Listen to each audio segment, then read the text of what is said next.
जी श्री हरिवंश महाराज जी पूज्य श्री उड़िया बाबा जी महाराज जी के चरित्र में आपने बताया था कि एक बार एक गुरुकुल के विद्यार्थी ने पूज्य बाबा का प्रारब्ध ले लिया था और आपने एक कथा में सुनाया कि अयोध्या जी के राजा का कोड का प्रारब्ध निंदा से खत्म हो गया, बस गुरु द्वारा निंदा रह गई थी। तो आपके स्वास्थ्य सही करने का भी तो कोई उपाय होगा महाराज जी?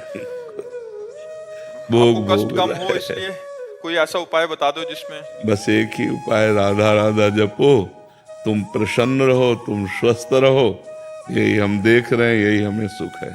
हमारा शरीर तो जितने दिन के लिए श्री जी ने निश्चित कर रखा है उतने दिन आपकी सेवा कर रहा है, इसको तो जाना ही है। ये प्रारब्ध अमोघ प्रारब्ध है। मोघ माने व्यर्थ होना, अमोघ माने व्यर्थ ना होना। ये प्रारब्ध व्यर्थ नहीं होगा, ये भोग के जाएगा।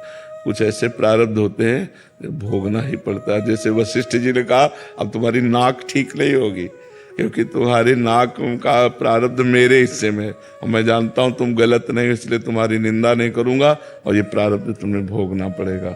ऐसे ही हमारी किडनी का प्रारब्ध जो है ये भोगने के लिए आया। बिना पीड़ा के चले तब तक तो सही है। हाँ, तो हमारी पीड़ा इसीलिए कम हो जाती है कि आप सबका सद्भाव लगा रहता है और भगवत चिंतन, भगवत चर्चा, तो उससे थोड़ा मिटती रहती है। सब भारतवासियों का, विश्व का आशीर्वाद है हमारे ऊपर, वही बच रहे हैं। वही के बाद आए तो आपका कोई भी रील देख लेते हैं तो मोटिवेशन आ जाता है, मतलब उस स्थिति से बाहर निकलने का मार्ग आ जाता है प्रभु। हाँ, जिनकी श्रद्धा है उनको ऐसा अनुभव होता है। जिनकी श्रद्धा, हाँ, श्री जी सवाल ले, हाँ बात है बिल्कुल। वो जी मन में कुछ आता कि ये करें कि वो करें, तो फिर ये लगता है कि बिल्कुल हम तो असमर्थ हैं, कुछ कर ही नहीं सकते। ऐसे हम भी अपने को असमर्थ मानते हैं प्रभु के सामने कि आपका जो विधान है वही विधान चलेगा। बड़ा विचित्र खेल उनका है। सूरज सिंह जी, सीतापुर, नैमी सारण। राधे राधे महाराज जी, श्री हरिवंश महाराज जी, आपके चरणों में कोटि कोटि नमन। महाराज जी, मनुष्य जिस तरह कर्म करता है उसी तरह फल मिलता है, लेकिन महाराज जी जो ईश्वर द्वारा प्रारब्ध निर्धारित है, उन्होंने नियति में लिख दिया है, तो उस पर नाम जप का क्या प्रभाव पड़ता है महाराज जी? यदि हम चाहें तो प्रभाव पड़ सकता है, नहीं पड़ता। प्रारब्ध पर यदि हम चाहें, जैसे 1,00,000 नाम जप किया और भगवान से प्रार्थना की कि मेरा जो आया हुआ अशुभ प्रारब्ध है या जो आने वाला अशुभ प्रारब्ध है वो नष्ट हो जाए, तो अगर साधारण भाषा में बता रहे हैं, अब 1 किलो प्रारब्ध है और 5 ग्राम भजन है तो कोई फर्क नहीं पड़ेगा। जब 1.25 किलो भजन हो जाए तो 1 किलो प्रारब्ध नष्ट हो जाएगा। वो भी आप संकल्प करेंगे तब। अगर संकल्प नहीं करेंगे तो भजन आपका आगे का सुधार करेगा, पीछे वाला भोगना पड़ेगा। कोई जब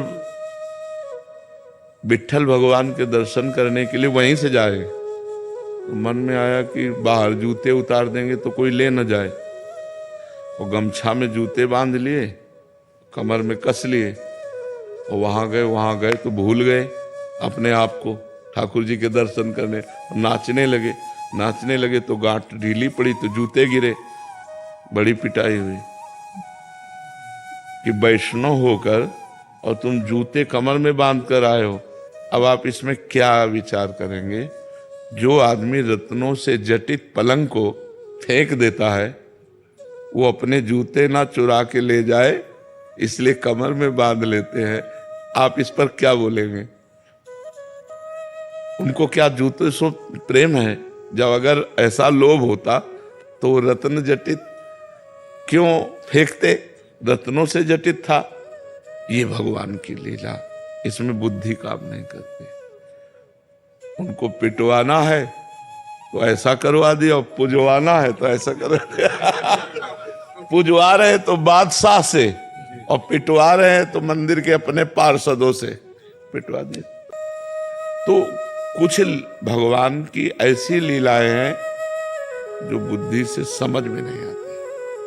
बहुत विचित्र भगवान की माया है, बहुत विचित्र माया, मतलब बहुत विचित्र। हाँ, मतलब आप उसको पार ही नहीं पा सकते। एक संत भजन कर रहे हैं, माधवदास बाबा नाम था, जगन्नाथपुरी में। तो कई दिन से भोजन नहीं पाया और भजन में लगे थे। तो भगवान अपने भोजन की थाल वहाँ गए लेके, जगन्नाथ जी कहा बाबा भोजन पालो। तो उनका माला पूरा हो जाए हम पालेंगे, तुम रख दो।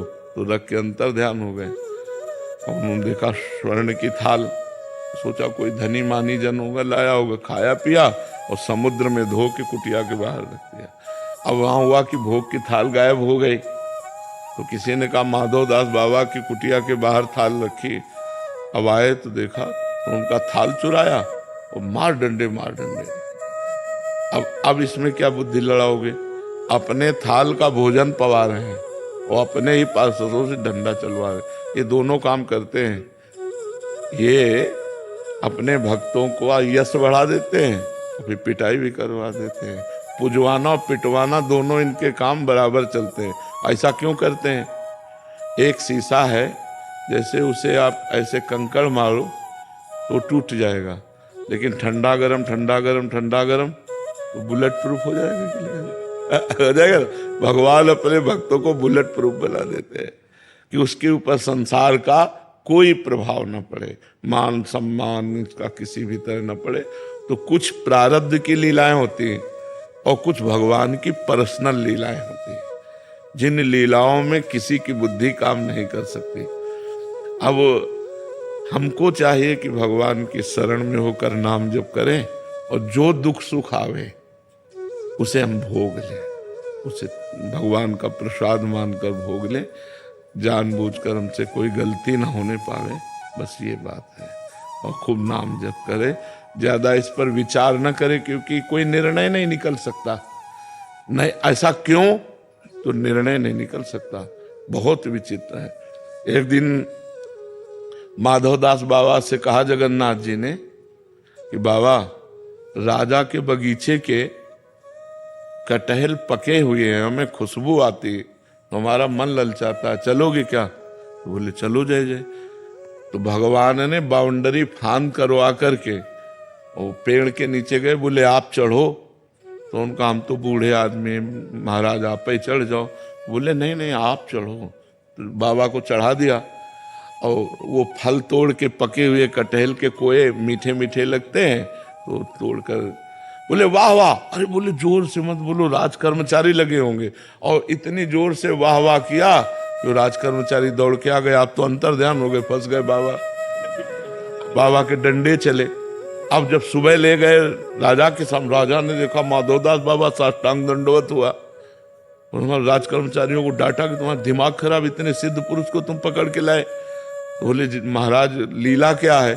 तो उन्होंने बताया हमसे कह रहे थे जगन्नाथ जी के आपके बगीचे के कोए बहुत अच्छे लगते हैं। उन्होंने पूरा बगीचा जगन्नाथ जी के नाम कर दिया। कोए आप खाए, बगीचा अपने नाम करवाया, डंडा से पिटवा दिया बाबा को। भगवान के ऐसे चरित्र हैं कि जिनका केवल भक्त ही अनुभव कर सकता है, दूसरे जान ही नहीं सकते, दूसरे समझ ही नहीं सकते। इसलिए भगवान की शरण में हो जाए और अपने को छोटा बच्चा मान ले। जैसे छोटे बच्चे के माँ दुलार करती पालन पोषण, तो करो सदा तिनके रखवारी, जिम बालक राखे मातारी, तो ही पार हो सकते। बड़ा कठिन है भगवान की माया से पार होना। पायल शर्मा जी जम्मू से। श्री हरिवंश महाराज जी, श्री जी हमसे अपार प्रेम करते हैं, फिर भी ये मन माया में भटकता है और गलत कर्मों से उन्हें आहत करता है। मैं अब भटकना नहीं चाहती, अनुकूलता हो या प्रतिकूलता, हर परिस्थिति में चित्त श्री जी में लगा रहे, ऐसी प्रेम लक्षणा भक्ति चाहती हूँ। महाराज जी इसके लिए मुझे क्या करना पड़ेगा? या गुण साधन ते नहीं हुई, तुम्हारी कृपा पाओ कोई। इसमें साधना नहीं, कृपा ही पूर्णता है। क्योंकि हम जो साधन करते हैं तो कहीं ना कहीं अहम पुष्ट होता रहता है। तो जो जब अहम पुष्ट होता है तो जो दैवी सद्गुण चाहिए वो नहीं आते हैं। तो साधना भी करें, नाम जप, लीला गुण गायन, श्रवण, परोपकार ऐसे करें, और उसे भगवान की कृपा से माने कि भगवान की कृपा है तो नाम जप हो रहा है, भगवान की कृपा है तो साधना हो रही। कृपा भगवान की माने तो धीरे धीरे धीरे धीरे हम माया मुक्त होते चले जाएंगे। नहीं, बहुत कठिन है, माया बड़ी सूक्ष्म है, वो चिंतन को हमारे चुराते रहती है। कोई क्रिया, कोई घटना, कोई परिस्थिति, वो सब हमारे चिंतन को चुरा रही। भगवत चिंतन छूट गया, संसार का चिंतन हो रहा है, यही माया है। जिससे भगवत चिंतन बढ़े, संसार का चिंतन छूटे, उसका नाम भक्ति।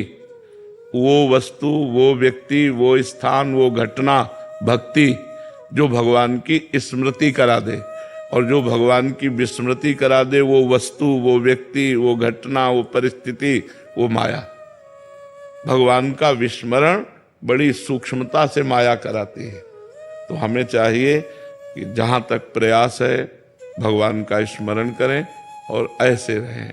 हे भगवान, हम आपकी शरण में हैं, वही हमें बचा सकते हैं। दैवी हेषा गुणमयी मम माया दुरत्तया मामेव ये प्रपद्यन्ते माया में ताम तरन्ति। जो मेरी शरण में आ गए वही माया से तर गए, नहीं तो माया बहुत बलवती है, वो फिर बहुत बुरी तरह